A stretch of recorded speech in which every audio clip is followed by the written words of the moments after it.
My dear friends, welcome in Vision Chemistry Classes. कैसे हैं आप लोग? आशा करता हूं कि आप लोग अच्छे ही होंगे और आपकी पढ़ाई भी अच्छी चल रही होगी। आज की क्लास में हम लोग देखिए पढ़ेंगे प्रथम कोटि की अभिक्रिया तथा इसके लिए दर स्थिरांक का व्यंजक। जो आपके लिए एक नया प्रश्न दे रहा हूं मैं आप लोग को, प्रथम कोटि की अभिक्रिया तथा इसके लिए दर स्थिरांक का व्यंजक, जो आपको इम्पोर्टेंट है और यह है केमिकल काइनेटिक का एक क्वेश्चन है। ध्यान रखेंगे आप लोग, इसे जरूर सीखना, बहुत इंपॉर्टेंट है और इसे बहुत ही आसान तरीके से समझाने जा रहा हूं, तो इसे समझने की कोशिश करिए और सीख कर एग्जाम देने जाइए। ठीक है, तो देखते हैं प्रथम कोटि की अभिक्रिया तथा इसके लिए दर स्थिरांक का व्यंजक। इसके पहले आप लोग मेरा चैनल सब्सक्राइब कर लीजिए और देखिए प्रथम कोटि की अभिक्रिया तथा इसके लिए दर स्थिरांक का व्यंजक। ओके, तो देखिए प्रथम कोटि की अभिक्रिया का डिटेल देखते हैं। प्रथम कोटि की अभिक्रिया, ठीक है, तो देखिए प्रथम कोटि की अभिक्रिया किसे कहते हैं? यहां पर देखिए, वह अभिक्रिया जिसकी अभिक्रिया दर अभिकारक की प्रारंभिक सांद्रता पर निर्भर करती है। वह अभिक्रिया जिसकी अभिक्रिया दर अभिकारक की प्रारंभिक सांद्रता पर निर्भर करती है, प्रथम कोटि की अभिक्रिया कहलाती है। ठीक है, यहां पर देखें प्रथम कोटि की अभिक्रिया की परिभाषा पढ़ रहे हैं। प्रथम कोटि की अभिक्रिया, तो देखिए वह अभिक्रिया जिसकी अभिक्रिया दर अभिकारक की प्रारंभिक सांद्रता पर निर्भर करती है, प्रथम कोटि की अभिक्रिया कहलाती है। ओके, तो ये परिभाषा हुई प्रथम कोटि की अभिक्रिया की। क्या हुई कि वह अभिक्रिया जिसकी अभिक्रिया दर अभिकारक की प्रारंभिक सांद्रता पर निर्भर करती है। एक बार फिर से देखिए, वह अभिक्रिया जिसकी अभिक्रिया दर अभिकारक की प्रारंभिक सांद्रता पर निर्भर करती है, प्रथम कोटि की अभिक्रिया कहलाती है। ओके, अब देखते हैं इसके एग्जाम्पल्स के बारे में। ओके, उदाहरण देखते हैं। तो देखते हैं, उदाहरण देखते हैं। फर्स्ट एग्जाम्पल, N2O5 नाइट्रोजन पेंटा ऑक्साइड नाइट्रोजन पेंटा ऑक्साइड का विघटन। ठीक है, यहां पर देखें N2O5 अब घटित होकर N2O4 में बदल जाता है और ऑक्सीजन का एक मॉलिक्यूल बाहर हो जाता है, एक अणु, आधा अणु क्या हो जाता है, यहां से अलग हो जाता है। तो यहां पर देखें N2O5 equal to N2O4 nitrogen tetroxide बनता है और हाफ O2 बाहर हो जाता है। तो अब देखें ये अभिक्रिया जो है तो प्रथम कोटि की अभिक्रिया है। कौन सी अभिक्रिया है? प्रथम कोटि की अभिक्रिया है। तो इसके लिए देखना, इस अभिक्रिया के लिए दर नियम समीकरण निम्नलिखित होगा। तो देखिए दर नियम समीकरण क्या होता है? अभिक्रिया दर बराबर वेग स्थिरांक इंटू सांद्रता, ये होता है अभिक्रिया दर समानुपात सांद्रता। अभिक्रिया दर समानुपात सांद्रता, तो क्या हुआ? अभिक्रिया दर इक्वल टू क्या हुआ? यहां पर देखें K इंटू N2O5 की सांद्रता रखी हुई है। N2O5 नाइट्रोजन पेंटा ऑक्साइड की सांद्रता यहां पर रखी हुई है। ठीक है, तो अभिक्रिया दर बराबर K इंटू N2O5 ब्रैकेट में रखा हुआ है, मतलब N2O5 की क्या है, ये सांद्रता है। अब यहाँ पर पावर में 1 माना जाएगा, क्योंकि 1 की पावर तो लगाते नहीं है, तो पावर क्या है, 1 है। मतलब कहने का क्या हुआ, ये फर्स्ट ऑर्डर ऑफ रिएक्शन है। जितने की पावर होती है उतने ही कोटि की अभिक्रिया होती है। तो ये कितने कोटि की अभिक्रिया के लिए दर नियम समीकरण है? प्रथम कोटि की अभिक्रिया के लिए। तो N2O5 का विघटन क्या है? प्रथम कोटि की अभिक्रिया का उदाहरण है। तो N2O5 equal to N2O4 plus half O2। यहां पर इस अभिक्रिया के लिए दर नियम समीकरण निम्नलिखित होगा। देखा अपन ने, अभिक्रिया दर बराबर के वेग स्थिरांक है, दर स्थिरांक इंटू N2O5 की सांद्रता पावर 1। ओके, अब देखते हैं दूसरा उदाहरण इसका, प्रथम कोटि की अभिक्रिया का उदाहरण नंबर 2। ओके, तो देखिए उदाहरण नंबर 2 देखते हैं। हाइड्रोजन पेरोक्साइड H2O2 का विघटन। हाइड्रोजन पेरोक्साइड H2O2 का विघटन देखते हैं। तो यहां पर देखिए इसकी अभिक्रिया कैसे अपघटित होती है। H2O2 इक्वल टू H2O और हाफ ऑक्सीजन बाहर हो जाता है। तो क्या हुआ, H2O2 इक्वल टू H2O बना, वाटर बना और हाफ ऑक्सीजन अलग हो गया। तो इस अभिक्रिया के लिए दर नियम समीकरण निम्नलिखित होगा। इस अभिक्रिया के लिए दर नियम समीकरण निम्नलिखित होगा। यहां पर देखें, अभिक्रिया दर बराबर K इंटू H2O2 का कंसंट्रेशन, K इंटू H2O2 का सांद्रता, H2O2 की सांद्रता, ब्रैकेट के ऊपर कोई पावर नहीं लगी, मतलब 1 की पावर। ओके, 1 की पावर का मतलब क्या हुआ, ये प्रथम कोटि की अभिक्रिया के लिए दर नियम समीकरण है। तो इस तरीके से देखा कि इस दूसरे नंबर के उदाहरण में H2O2 का विघटन भी प्रथम कोटि की अभिक्रिया है। ओके, तो यहां पर देखें H2O2 इक्वल टू क्या हुआ, वाटर निकला और हाफ ऑक्सीजन बाहर हो गई। तो इस अभिक्रिया के लिए दर नियम समीकरण निम्नलिखित होगा। यहां पर देखें, अभिक्रिया दर बराबर K वेग स्थिरांक है इंटू H2O2 की सांद्रता पावर में 1। यहां पर देखेंगे ये प्रथम कोटि की अभिक्रिया के लिए दर नियम समीकरण है। ओके, अब देखते हैं प्रथम कोटि की अभिक्रिया के लिए दर स्थिरांक का गणितीय व्यंजक। ओके, तो देखिए प्रथम कोटि की अभिक्रिया के लिए दर स्थिरांक का व्यंजक देखते हैं। प्रथम कोटि की अभिक्रिया के लिए दर स्थिरांक का व्यंजक देखिए, माना कि एक सामान्य अभिक्रिया निम्नलिखित है। माना कि एक सामान्य अभिक्रिया निम्नलिखित है। यहां पर देखें A इक्वल टू बी, ये एक अभिक्रिया है A इक्वल टू बी, जिसमें A क्या है, अभिकारक है, और B क्या है, उत्पाद है। ठीक है, अब देखें इस अभिक्रिया के लिए क्या होता है। इस अभिक्रिया के लिए दर नियम समीकरण निम्नलिखित होगा। इस अभिक्रिया के लिए दर नियम समीकरण निम्नलिखित होगा। अब यहां पर देखें,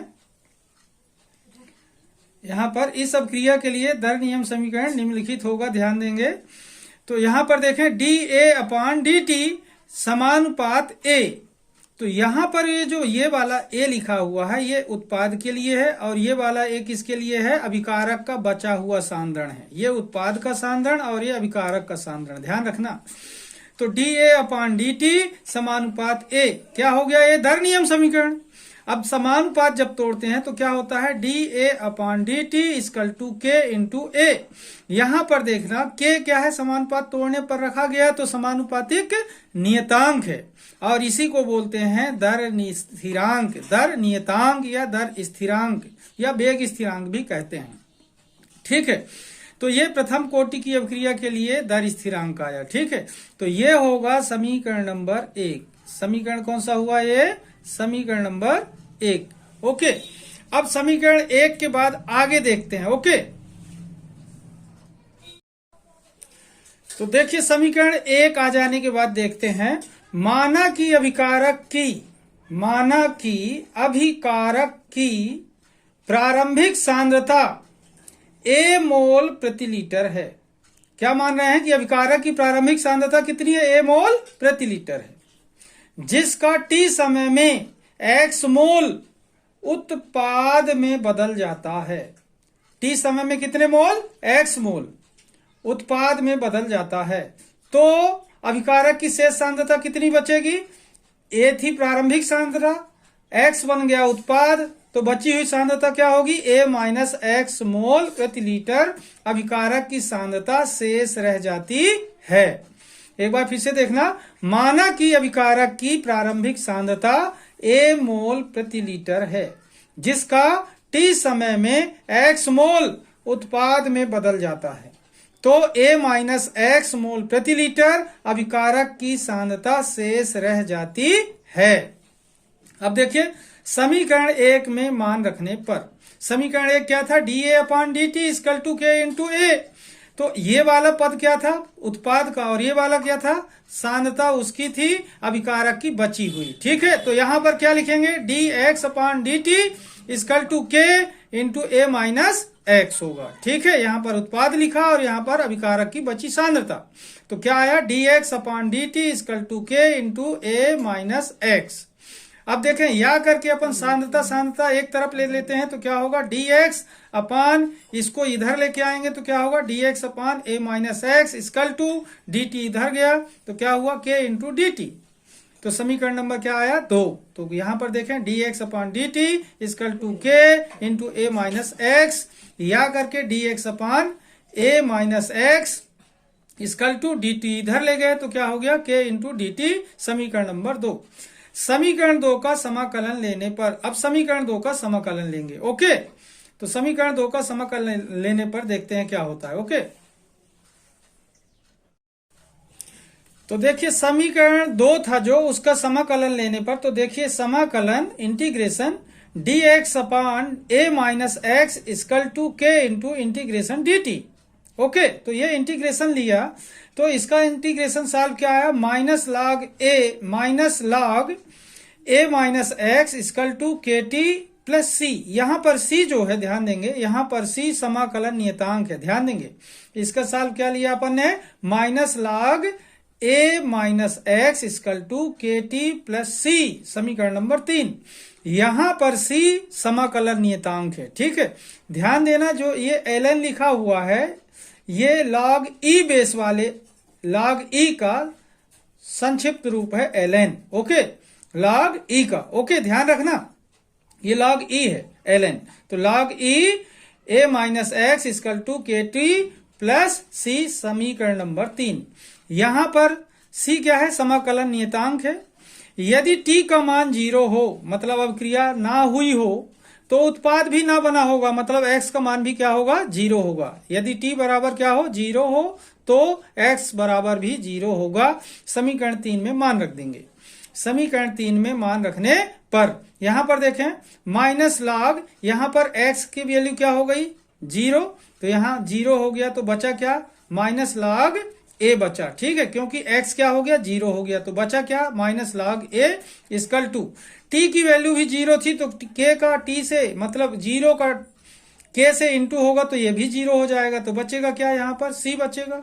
तो क्या हुआ यहाँ पर, minus log a equal to c, मतलब c की वैल्यू मिल गई माइनस लॉग a। तो समीकरण नंबर आ गया अपना 4।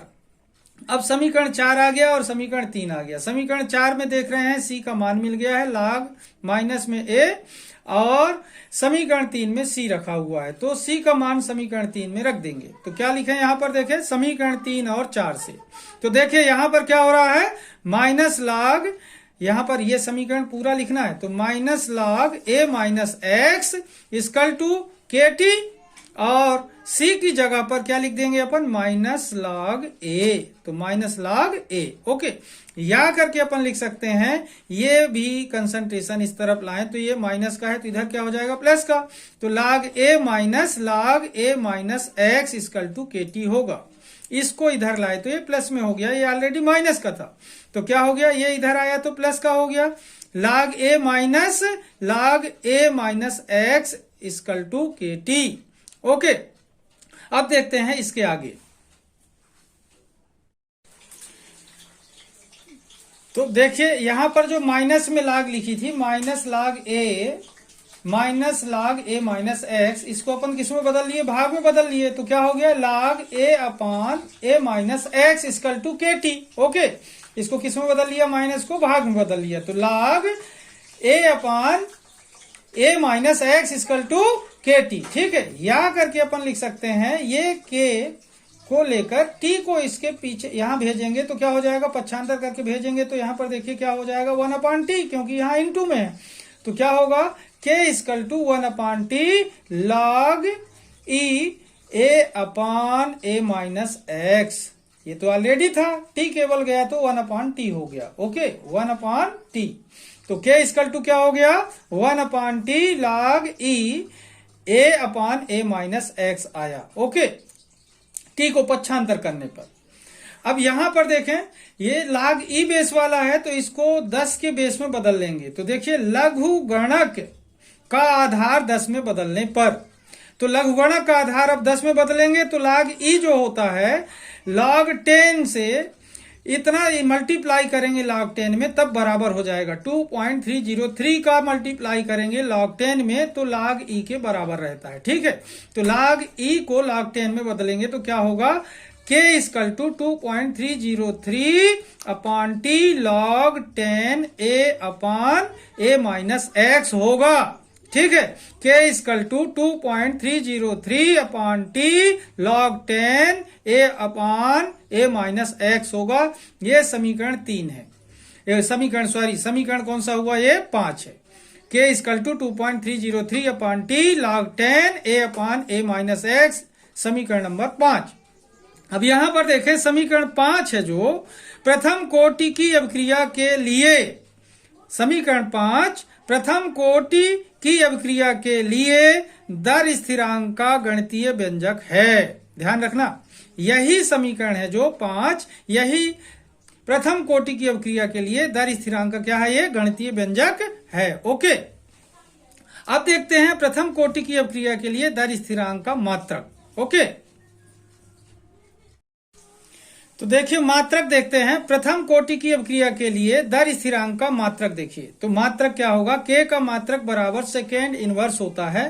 Second inverse unit of k equal to second inverse for first order of reaction. प्रथम कोटि की अभिक्रिया के लिए दर स्थिरांक k का मात्रक क्या होता है, सेकेंड इनवर्स होता है। ध्यान रखेंगे, इसका कैलकुलेशन मेरे पिछले वीडियो में आप लोग देख सकते हैं। ठीक है, इसका पूरा कैलकुलेशन दिया गया है, एक ऐसी यूनिट आती है। ठीक है, तो दर स्थिरांक का मात्रक क्या हुआ, k का मात्रक बराबर second inverse unit of k equal to second inverse होगा। ध्यान रखना। ओके, तो आज की क्लास को मैं यहीं पर समाप्त करूंगा। आप लोग इस वीडियो को ध्यान से देखें, एग्जाम के लिए बहुत इंपॉर्टेंट है, जरूर सीखिए। और आज की क्लास में यहीं पर समाप्त कर रहा हूं। जिन लोगों ने मेरे चैनल को सब्सक्राइब ना किया हो तो सब्सक्राइब कर लें और मेरा सहयोग करें। तब तक के लिए धन्यवाद। जय हिंद, जय भारत।